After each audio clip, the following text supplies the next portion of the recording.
Louvado seja o nome do Senhor, irmãos. Vamos abrir a palavra do Senhor no livro de Jó. Livro de Jó, no capítulo 1.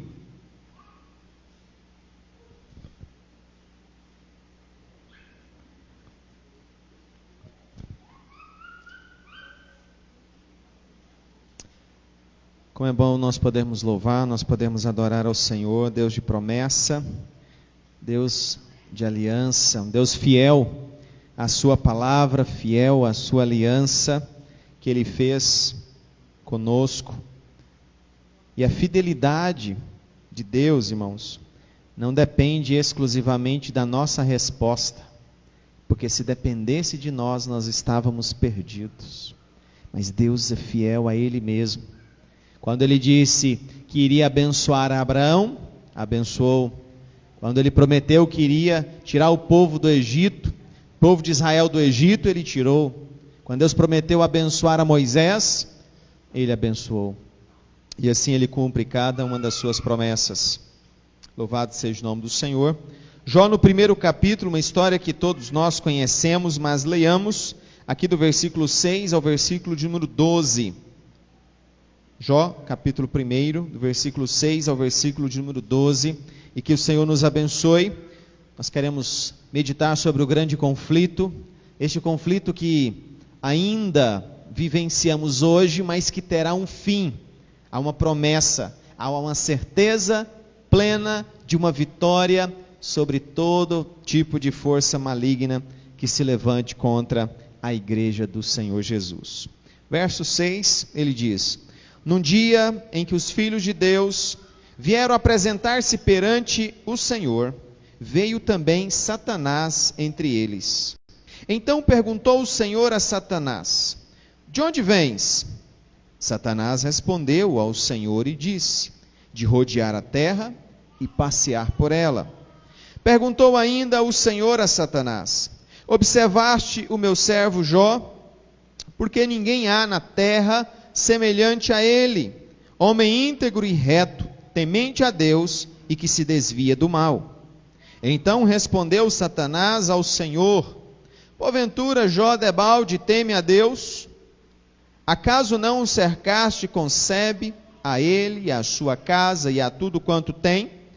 A obra de suas mãos abençoaste, e os seus bens se multiplicaram na terra. Estende, porém, a tua mão e toca-lhe em tudo quanto tem, e verás se não blasfema contra ti na tua face.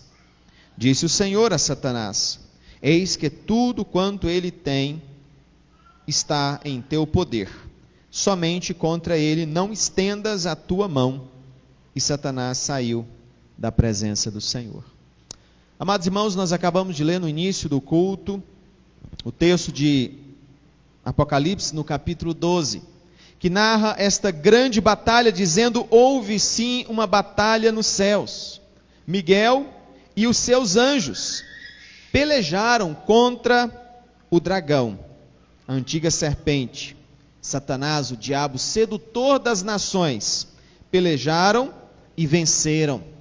Venceram o diabo e os seus anjos. Venceram as hordes malignas. E então nós começamos a estudar a Bíblia tentando descobrir, mas que momento foi esse? Que grande acontecimento é este? Pois a Bíblia relata alguns momentos onde o diabo é derrotado. Em João, no capítulo de número 11, se eu não me engano, Jesus vai nos dizer que está julgado o príncipe deste mundo, e ele será expulso.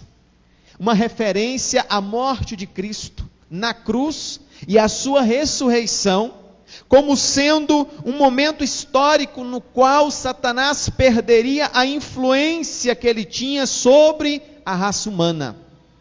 E agora o Espírito Santo passaria a reinar na terra e faria com que a igreja do Senhor Jesus cresceria e seria expandida para todos os reinos, para todos os lugares, havendo conversões e transformações de vida, chamado Reino de Deus invisível na terra, a era do Espírito. Então, nós estamos diante de um grande momento em que Satanás é vencido. Mas houve um momento onde Satanás chegava-se na presença de Deus. Soa estranho isso para nós, né? Quando nós pensamos no livro de Jó, nós ficamos sem entender bem, mas que período é esse? Que momento é esse onde Jó existiu? Nós não temos uma descrição exata deste momento. Apenas diz que havia um homem na terra de Uz, cujo nome era Jó, homem íntegro. Diz apenas ali a sua localização, pelas palavras utilizadas, referindo-se à região dos caldeus, talvez uma referência ali à Mesopotâmia, naquele local perto ali da região do Éden, onde habitava os povos, talvez a região da onde viera Abraão e Sara, saindo da sua terra, peregrinando rumo à terra prometida. Eu diria, irmãos, que pela forma como o livro foi escrito e as poucas informações reveladas, refere-se a um período muito importante, a um período extenso, que talvez vai daquele período de Abraão até o período de Moisés. Lembramos que houve 400 anos de escravidão, onde o povo ficou no Egito. Nesses 400 anos, muitas coisas aconteceram, e aconteceram em várias partes do mundo. Então, é possível que esse relato, esse acontecimento com Jó, tenha, por exemplo, acontecido nesse período dos 400 anos, onde o povo de Israel estava preso no Egito, como escravos. Não temos muitas informações a esse respeito, pois ele não tem uma ligação com nenhum profeta, com nenhum grande servo de Deus conhecido das páginas da Escritura, para que tenhamos uma localização exata do seu tempo. Mas ao que tudo indica, mesmo que ele esteja aqui pertinho do livro de Salmos, depois das histórias de Israel, do livro de Reis, Crônicas, mas é possível que ele esteja bem anterior, bem ainda no nascente da população daquela época.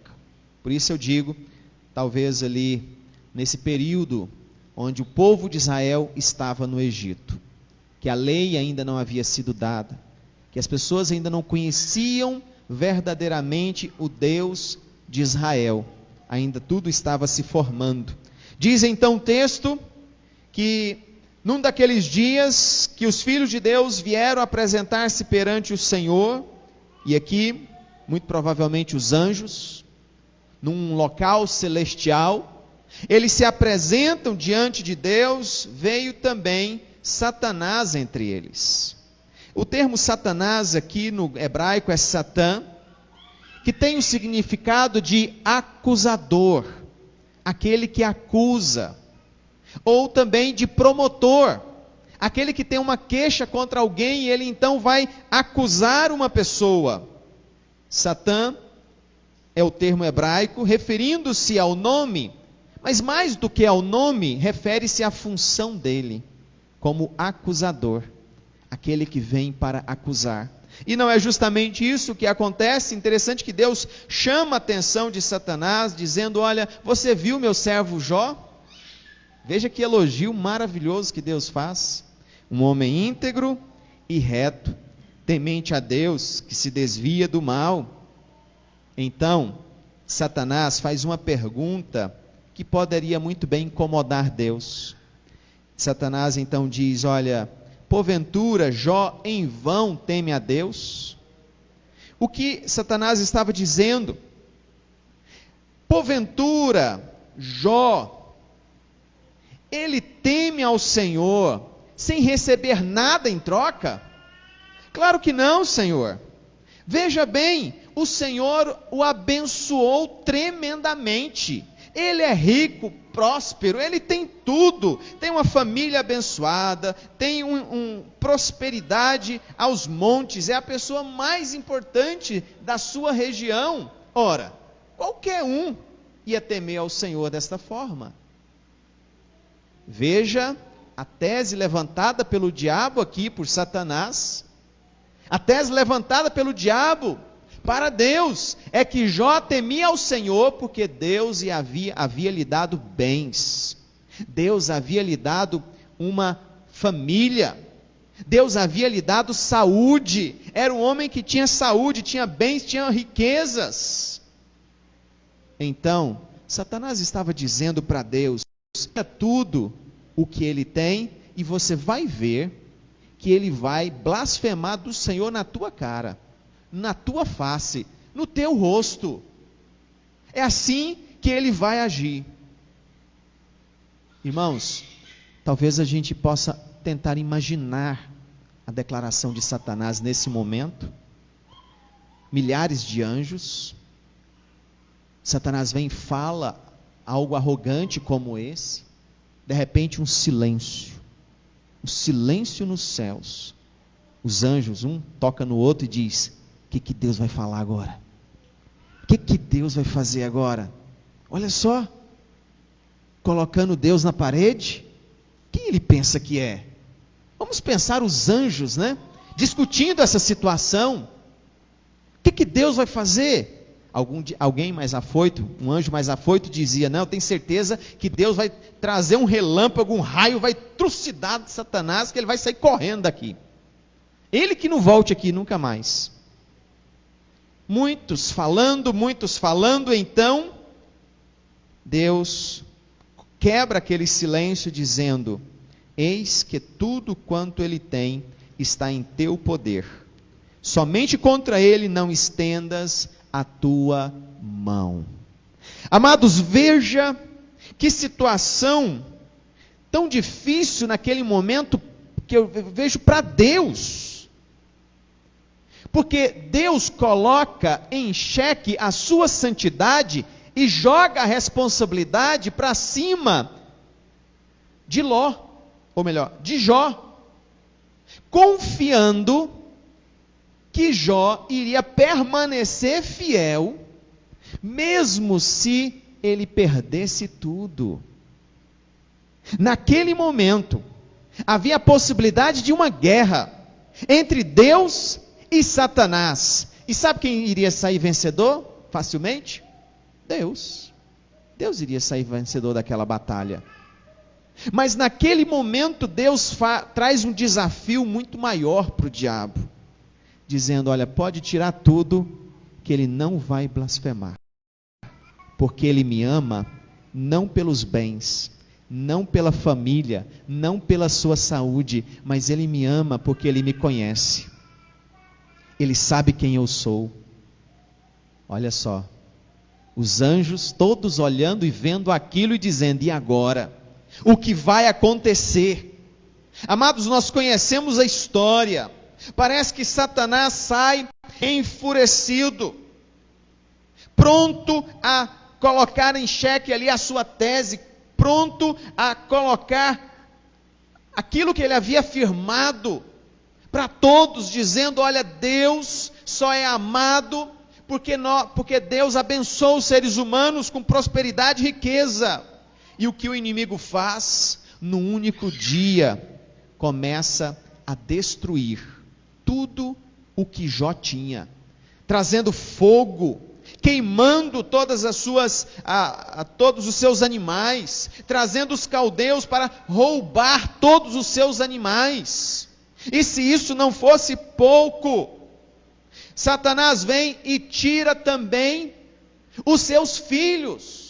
Vem um grande redemoinho, cai, derruba aquela casa, todos morrem, sobra apenas um escravo, único servo para chegar a Jó e dizer: olha, acabou tudo, Jó, foi tudo destruído. Veja, irmãos, que grande acontecimento na vida de Jó. E o que nós vemos aqui, nós podemos trazer alguns ensinamentos desse texto. Primeiro é que desde o princípio Satanás busca ocasião contra os filhos de Deus.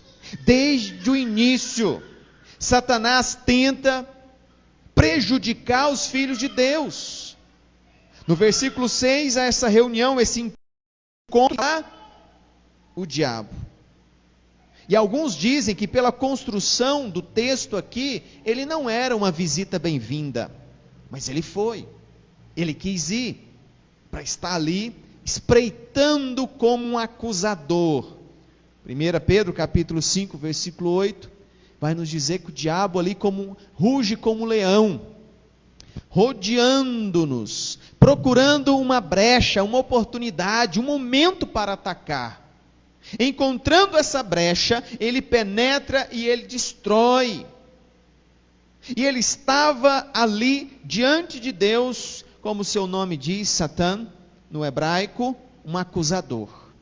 Alguém que veio para acusar os cristãos de falta de fé, de falta de amor, mas em especial aquele homem chamado Jó, o qual Deus disse que era íntegro e reto. E Satanás diz, é íntegro e reto porque o Senhor deu muita riqueza para ele. Tira o que ele tem e o Senhor vai ver que ele vai blasfemar na tua face. Algo que nós também aprendemos nessa história, irmãos, é que Satanás, desde o princípio, ele é mentiroso. É por isso que Jesus disse que ele era o pai da mentira, sempre mentindo. Versículo 7, quando Deus pergunta para ele, de onde vens? Satanás respondeu ao Senhor e disse, de rodear a terra e passear por ela. Alguns dizem que essa construção, essa resposta de Satanás, seria uma referência ao fato de que Deus, quando criou o mundo, criou o jardim do Éden, todos os dias ele vinha conversar com Adão. Todos os dias ele ia passear na terra.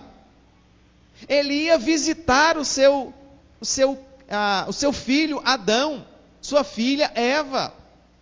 E quando ele diz que não, eu estou a rodear a terra e passear por ela, é como se ele dissesse, olha, eu estava tomando posse daquilo que é meu. Eu estava andando por aquilo que me pertence, aquilo que é meu. Esta afirmação dele só corrobora um pouco também aquilo que ele disse para Jesus em Mateus capítulo 4, quando da tentação de Jesus, em um dos momentos que Satanás tenta enganar a Jesus, no versículo 8 do capítulo 4, o diabo leva Jesus para um monte muito alto, mostra todos os reinos do mundo e a glória deles, e então diz, tudo isso te darei, se prostrado me adorares. Por que ele disse, tudo isso te darei? Era dele? Pertencia a ele? Aquelas coisas pertenciam, ou seja, o mundo, os reinos e a glória desses reinos eram de Satanás?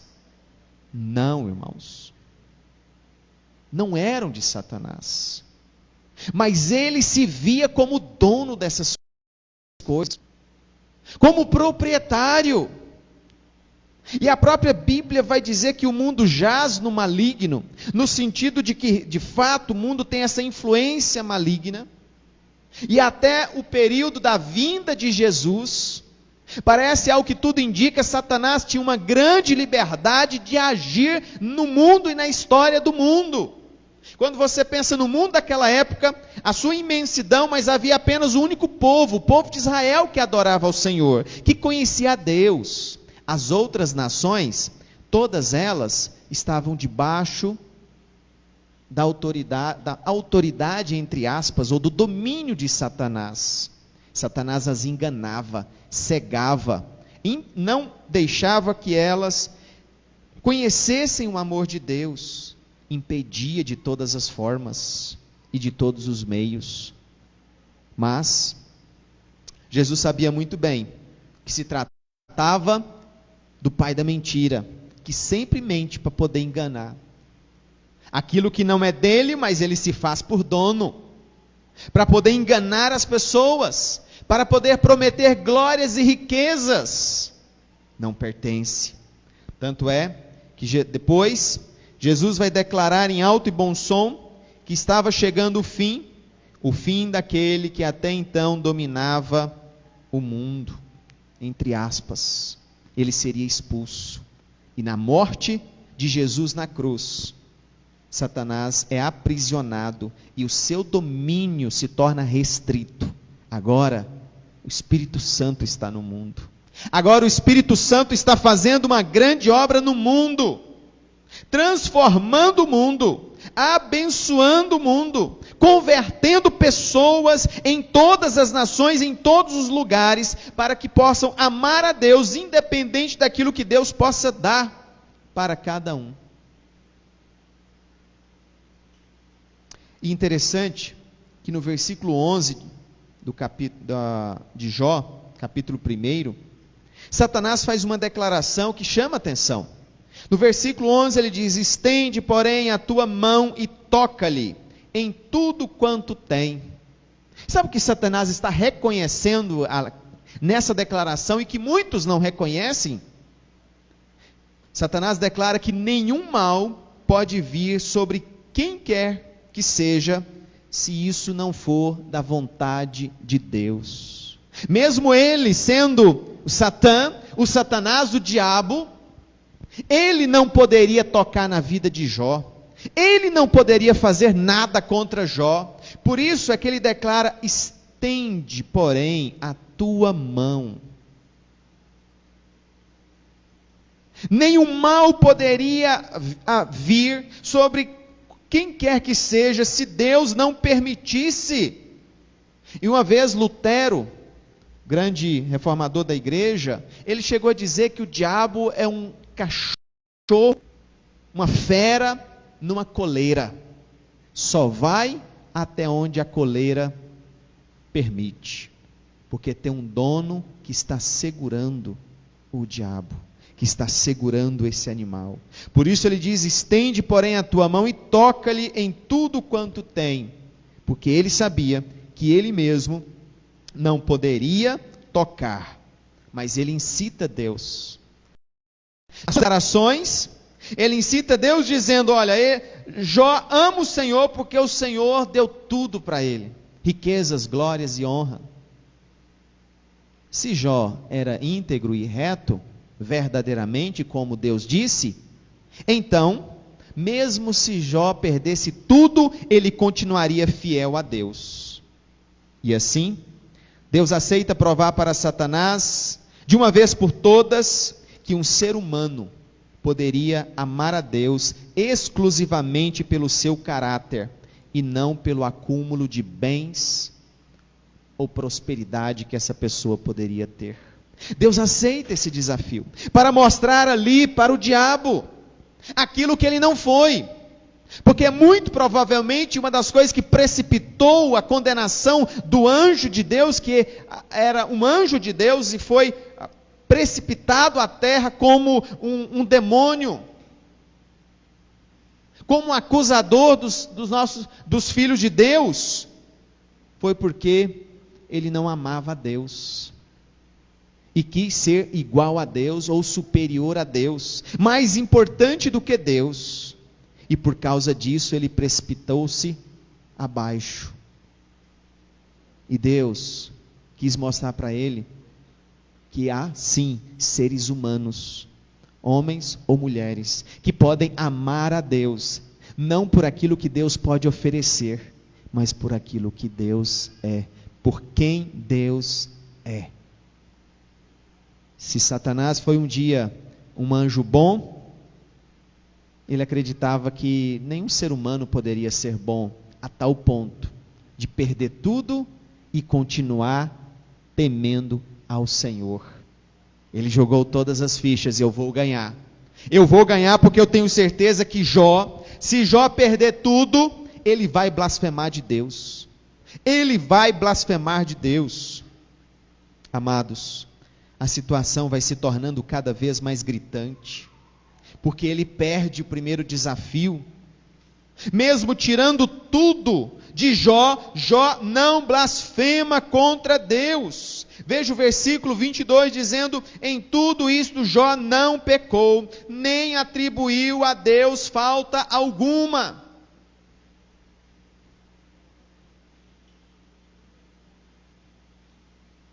Mas Satanás chega diante de Deus e diz: se o Senhor tocar no corpo dele, osso por osso, pele por pele, aí sim eu tenho certeza. Oh, que mentiroso. Aí sim eu tenho certeza que ele vai blasfemar na tua cara, Senhor.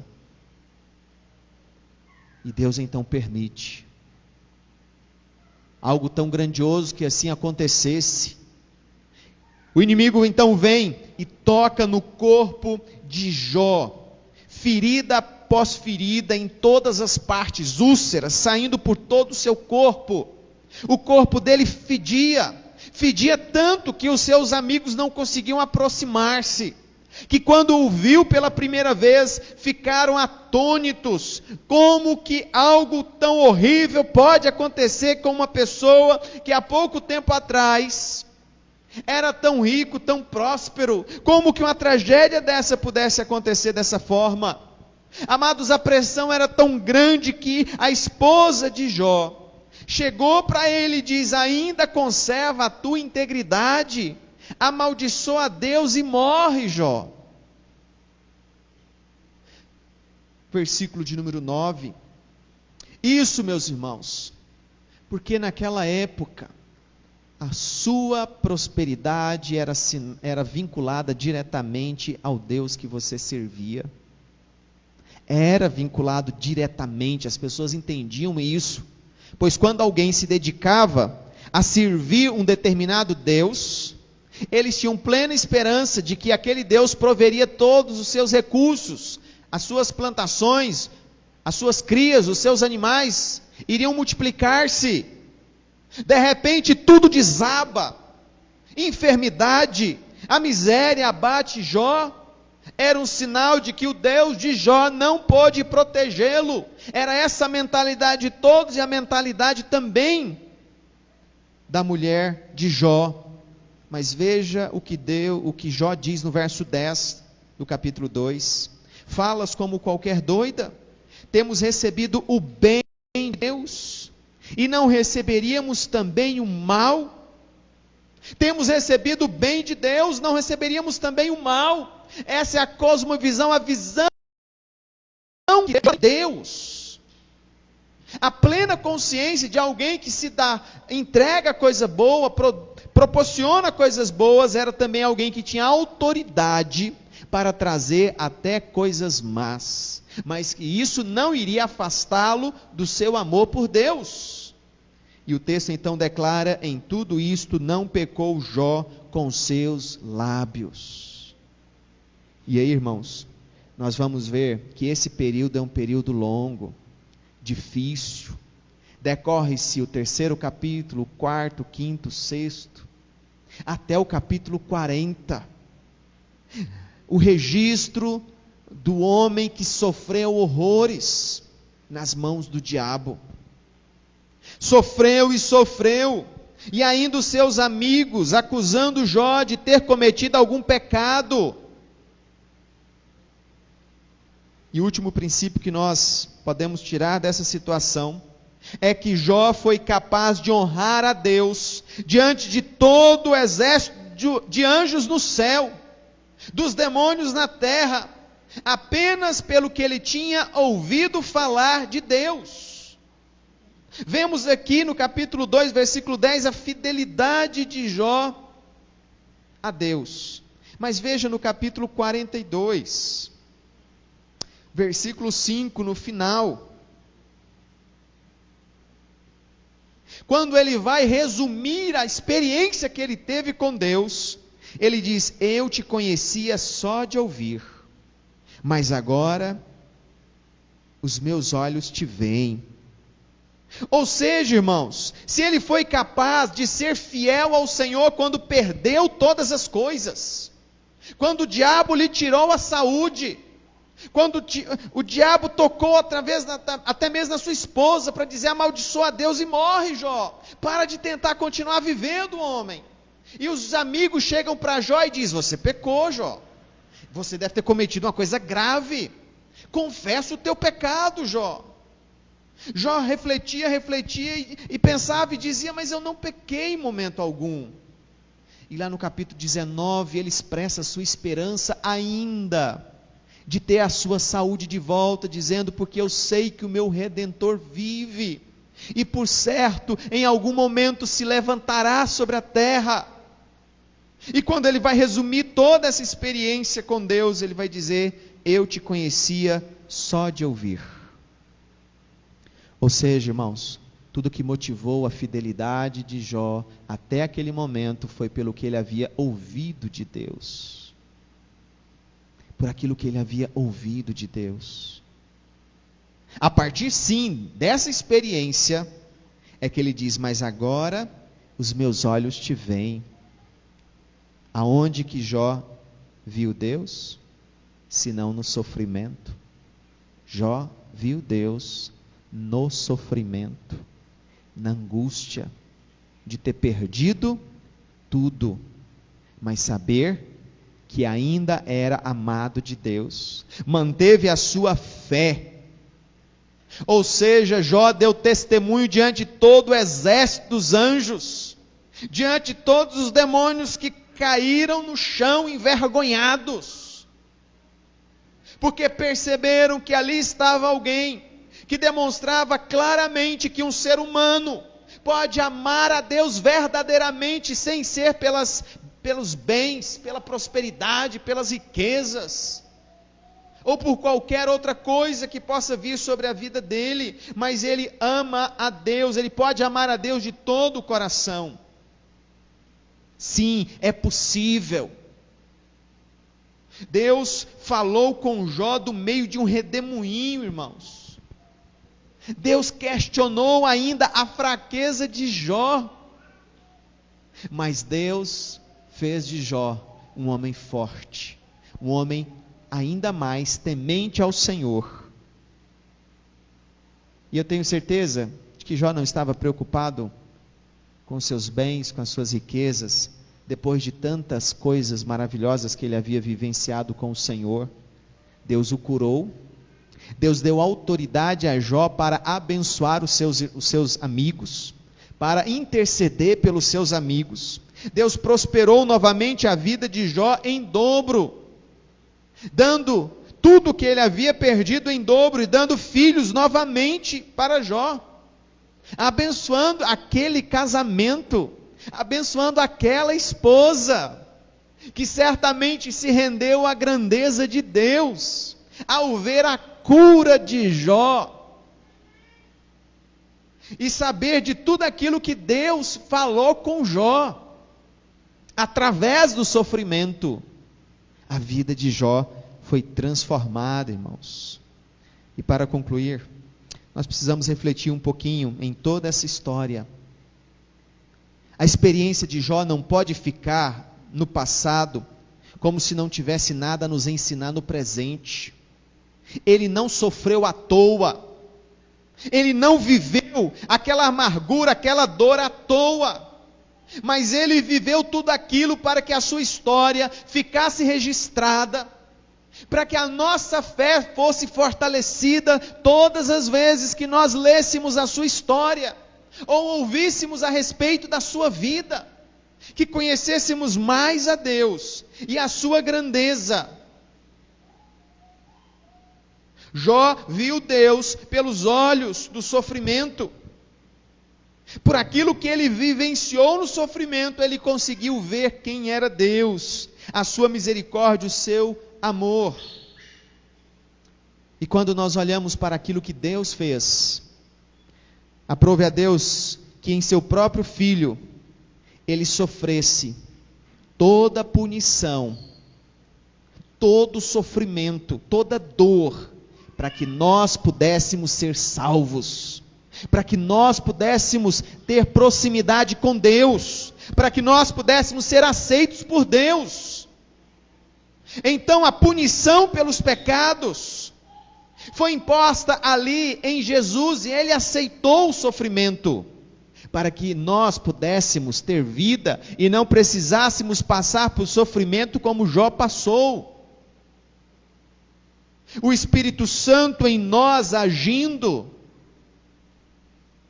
eu diria que jamais Deus exigiu de qualquer pessoa, qualquer ser humano, um sofrimento igual ou maior do que aquele que Jó passou.